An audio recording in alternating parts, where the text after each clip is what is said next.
I'm here in Amherstburg where a sculpture on the front step of this house is catching the attention of passersby and has resulted in at least one formal complaint to the town. Take the Statue of David.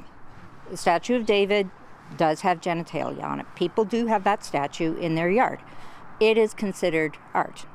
The genitalia is not the only thing on that piece of work. It is a whole human body. There is much more to it.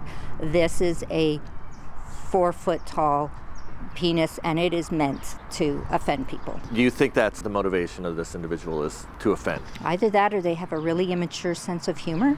Judy Carney says the phallic ornament just down the road from her has been on her neighbor's lawn for about 2 months. She thinks it's inappropriate and wants it removed. But she says the town has told her and others that there's nothing that can be done about it. Because there are no bylaws in Amherstburg about what you can put in your yard. An emailed statement from Amherstburg Mayor Michael Prue agrees, but he does say he thinks it is in poor taste and that he's going to check with other jurisdictions to see if there's anything that can be done. We did make efforts to get a hold of the person who lives at the house, but we were not successful. A neighbor told us that the person works out of town and is away for long stretches of time. They weren't sure if the resident even put the ornament out themselves or whether it might be friends pranking them. Regardless of how it got there, the decision to display it is a topic of debate for those in the town. Nothing else really to say about that. It's a poor choice. Do you think there should be a way to compel people to take that down? When it comes to free speech, people make their decisions and people can react how they want to with it, but